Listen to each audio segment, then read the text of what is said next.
Hey guys, just before this video starts, I just wanted to say thank y'all so much for 300 subscribers. In the process of recording this video is when I did notice that we just hit it, so I haven't had time to make a post or anything about it. But thank y'all so much.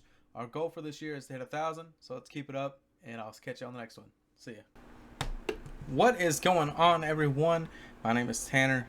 Welcome back to the 422 Media channel. This video was asked to be made by a subscriber named Blake O'Shields. He commented on my World of Outlaws Dirt Racing Is This Worth It video. And his question, just to sum it up in the little conversation that we had, just to sum up the whole thing up, is how do I learn how to drive with a wheel in this game? I'm going to go through step by step, teach you the basics, teach you everything you need to know, just give you a quick rundown. Easy, probably 6 steps. Alright, let's jump into it. Step one is positioning. If you're in a desk setup or an actual sim rig, it doesn't matter. Positioning is key. And right now, I don't have a sim rig, so I'm in a desk setup. Got my wheel mounted on my desk. But you want to have your desk enough away from you that you can still turn it at a full 360. Mine's not going to do it right now because we're on a controller, but if we, or not controller, but on an Xbox, but if we were on a PC, it would do a full 360 and not rub anything. I'm a bigger guy, so I've got a little bit extra gap I got to have, but you just got to make sure it doesn't rub anything. Arm rest. If your arm rests are up too high, you'll be elbowing them the whole time. So make sure you can set at a comfortable position with your arms, at a, they're supposed to be at a, not a 90, but like a 75 degree angle, so you can have that full rotation if you need it. Dirt racing, you really don't ever usually have to have that full rotation, but if you need it, it's there. Head and back.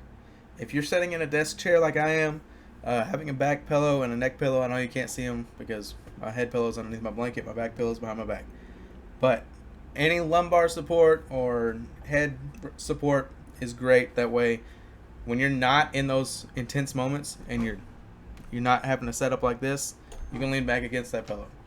I mean, it helps out a lot, especially with neck pain and stuff like that. The back pillow needs to be thick enough that when you're in those intense moments, if you're leaning up just the slightest and you don't have your head up against that neck pillow, that it keeps you connected to the seat. That's what the back pillow is there for. Feeding position. Your pedals need to be far enough away from you that it doesn't cause discomfort because you're scrunched up, but close enough to you that you can use your knees to push the pedals. Not your ankles, not your toes, not your feet, your knees. That's what needs to happen. You need to be able to move your knees. Same thing with the brake. I've only got a 2 pedal setup, but that's okay.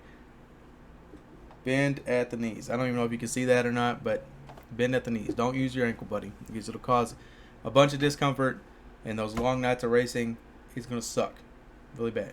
Step 2, and that's choosing a car to start off with. I always tell people, don't start with the fastest thing. It's going to harm you in the long run. So I usually tell people, start with street stocks. Go to street stocks. Pick your street stock. And then whatever your favorite track is on controller, do that for the wheels first. Mine, usually with the street stocks, it's going to be something that's a little bit smaller on the end, but let's go with Cedar Lake. Step 3, you're just going to want to jump into practice, and what you're going to want to do is not full throttle, not half throttle, just semi. I'm talking like what Patrick said, big toe. Then what, Florette? No! Freeze, mister! Big toe. But you're just going to want to do this for 5-10 laps. Figure out how the car works. You don't have to go super duper freaking fast during this whole time. People are going to pass you. It's going to be okay. And then, once you do a couple laps, you can move on to step 4. Step 4 is half throttle. Half throttle it. Don't mash it. Half throttle it so you can get a little bit sideways and you can learn how to fight the car. All that stuff. Just learning how it reacts to you, reacts to the wheel, how the wheel reacts to the car, just all that stuff. Once you do about 5-10 laps of that, you can move on to step number 5, and that is sending it. Sending it, man, just send it. Just full throttle it. Let her eat. Work that top side if you want to. She's gonna get a little bit out of shape for the first couple laps. You're gonna be all right. You're gonna learn. This is the biggest part, is learning. Once you get the straight stocks down and you're up there running up with the big boys, man, I'd move on to something else. Don't keep yourself at one. That just brings us to step 6. Step 6, all that is